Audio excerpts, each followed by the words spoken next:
ತಾಯಿನಾಡೆ ದೊಡ್ಡದೆಂದು ಸಾರಿ ವೀರ ಪರಾಕ್ರಮಗಳಿಂದ ಬ್ರಿಟಿಷರ ವಿರುದ್ಧ ಹೋರಾಡಿ ಕಿತ್ತೂರಿಗೆ ಮೊದಲ ಜಯ ತಂದುಕೊಟ್ಟ ಕಿತ್ತೂರ ಚೆನ್ನಮ್ಮಳ ಬಲಗೈ ಬಂಟ ಕರುನಾಡಿನ ಜನರ ಮನಮನೆಗಳಲ್ಲಿ ಕ್ರಾಂತಿ ಜ್ಯೋತಿ ಹಚ್ಚಿದ ವೀರ ಸೇನಾನಿ ಕ್ರಾಂತಿವೀರ ಸಂಗೊಳ್ಳಿ ರಾಯಣ್ಣ. ವೀರಭೂಮಿ ದೇಶ ಮೆಟ್ಟಿ ಮೆರೆಯುವ ವೀರಮಾತೆ ಆವೇಶ ಛಲವ ತೋರುವ ವೀರಭೂಮಿ ದೇಶ ಮೆಟ್ಟಿ ಮೆರೆಯುವ ವೀರಮಾತೆ ಆವೇಶ ಛಲವ ತೋರುವ ಪುಣ್ಯಭೂಮಿ ಮಾನ ಪ್ರಾಣ ರಕ್ಷೆಗಾಗಿ ಶ್ರಮಿಸುವ ದೇಶಭಕ್ತಿ ಈಗ ಶಕ್ತಿ ಎಂದು ಸಾರಿ ಹೇಳುವ ನಾಡಶತ್ರು ನಾಶಕ್ಕಾಗಿ ಸಂಘಟಿತರಾಗುವ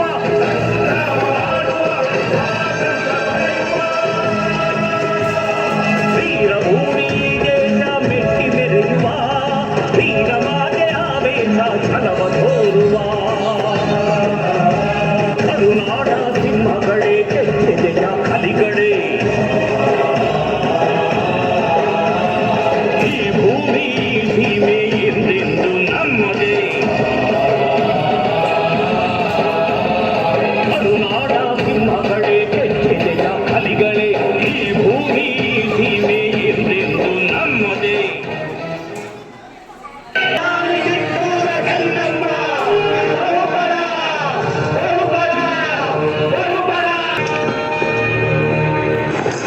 ಗುಡ್ ಮಾರ್ನಿಂಗ್ ರಾಣಿ ಸಾಹೇಬ್. ಕುಳಿತುಕೊಳ್ಳಿ.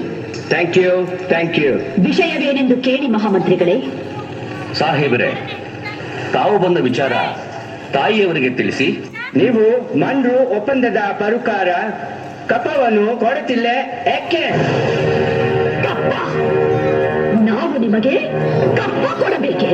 ಕಪ್ಪ ಕೊಡಲು ನೀವೇನು ನಮ್ಮ ಒಡ ಹುಟ್ಟಿದವರೇ, ಬಂಧು ಬಳಗದವರೇ, ಇಲ್ಲ ದಾಯಾದಿಗಳೇ? ನಿಮಗೇಕೆ ಕೊಡಬೇಕು ಕಪ್ಪ? ಕಿತ್ತೂರು ನಿಮ್ಮಪ್ಪ ತಾತ ಮುತ್ತಾತಂದಿರು ಕಟ್ಟಿ ಬೆಳೆಸಿದ ಆಸ್ತಿ ಅಲ್ಲ, ಕನ್ನಡಿಗರ ಆಸ್ತಿ. ಹೀಗಿರುವಾಗ ನಿಮಗೇಕೆ ಕೊಡಬೇಕು ಕಪ್ಪ?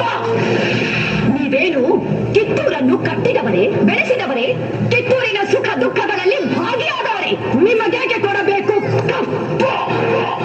ನೀವು ಚಿಮ್ಮತಂದಿಕೆ ಚಲಾಟ ಆಡುತ್ತಿರುವಿರಿ. ಇದರಿಂದ ಕಿತ್ತೂರಿನ ಪ್ರಾಣಹಾನಿ ಮಾನಹಾನಿ ಆಗುವುದು ಖಂಡಿತ.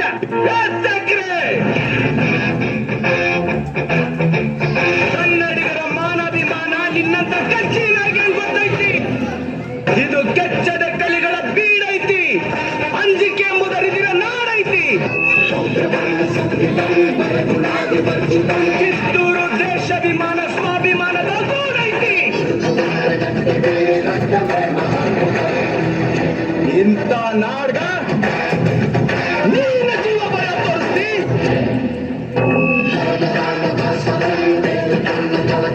ಬದುಕುವಾಸಿ ನಿಮ್ಗಿದ್ದಂಗಿಲ್ಲ.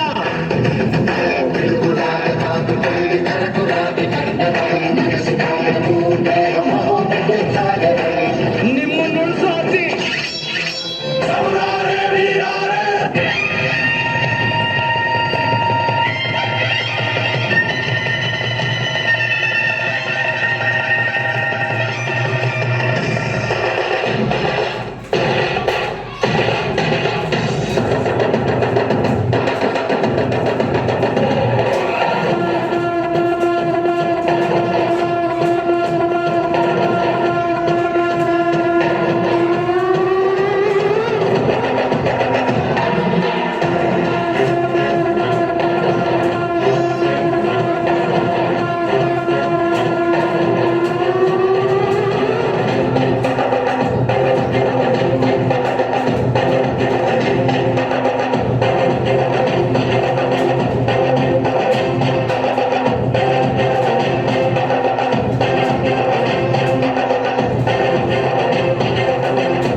ಹೇಳಿ, ಒಂದು ಹೆಣ್ಣನ್ನು ರಣನೀತಿಯಿಂದ ಗೆಲ್ಲಲಾಗದೆ ವಂಚನೆಯಿಂದ ಬಂಧಿಸಲು ಬಂದಿರುವೆಯಾ ತಿರಂಗಿ ನಾರಿ?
ಸಾಧಿಸಿದ.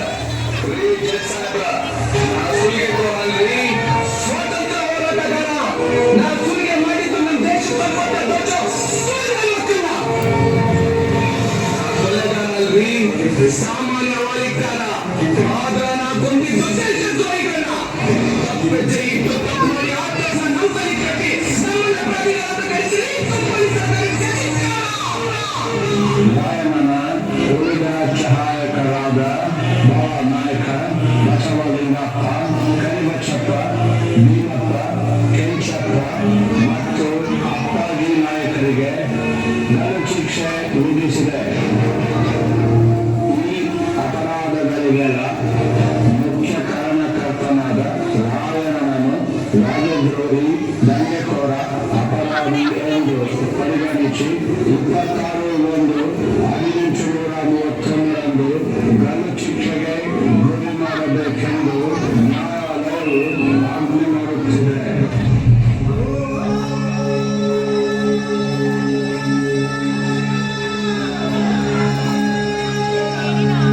ಜನವರಿ 26 ಗಲ್ಲಿಗೇರಿದ ಸಂಗೊಳ್ಳಿ ರಾಯಣ್ಣನ ಕೈಬರವನ್ನು ಅಲ್ಲಿಂದ ಅವರ ಅಭಿಮಾನಿಗಳು ದೇವಲೋಕದ ಪಾರಿಜಾತ ಪುಷ್ಪಮಾಲೆಯಂತೆ ತಗೊಂಡೊಯ್ದು ಸಮಾಧಿ ಮಾಡಿದರು. ಇಂದಿಗೂ ರಾಯಣ್ಣನ ಭಕ್ತರು ಜಾತಿ ಮತ ಧರ್ಮಗಳ ಭೇದ ಭಾವವಿಲ್ಲದೆ ಹುಟ್ಟಿದರೆ ನಿಮ್ಮಂತ ಮಕ್ಕಳು ಹುಟ್ಟಲಿ ಎಂದು ತೊಟ್ಟಿಲು ಕಟ್ಟಿ ಹರಕೆ ಹೊತ್ತು ದೇವಮಾನವನಿಗೆ ಪೂಜೆ ಸಲ್ಲಿಸಿ ಹರಸಿದರೆಂದು ಸಾರ್ವಜನಿಕರಿದ್ದಾರೆ. ರಾಷ್ಟ್ರಪ್ರೇಮಿ ಸಂಗೊಳ್ಳಿ ರಾಯಣ್ಣ ಮರಣವಾದ ಸುಮಾರು 116 ವರ್ಷಗಳ ನಂತರ ನಡು ರಾತ್ರಿಯಲ್ಲಿ ದೇಶ ಬಿಟ್ಟು ಹೋಗುವ ಪ್ರಸಂಗ ಬ್ರಿಟಿಷರಿಗೆ ಬಂದೊದಗಿತು. ಅಚ್ಚರಿ ಏನೆಂದರೆ ರಾಯಣ್ಣನ ಹುಟ್ಟಿದ ದಿನವಾದ ಆಗಸ್ಟ್ 15ರಂದೇ ಭಾರತಕ್ಕೆ ಸ್ವಾತಂತ್ರ್ಯ ಬಂದಿತು. ಗಲ್ಲಿಗೇರಿದ ದಿನವಾದ ಜನವರಿ 26ರಂದು ಭಾರತ ಗಣರಾಜ್ಯವಾಗಿತ್ತು. ದೇಶ ಪ್ರೇಮ, ಸ್ವಾಮಿ ನಿಷ್ಠೆ, ತ್ಯಾಗ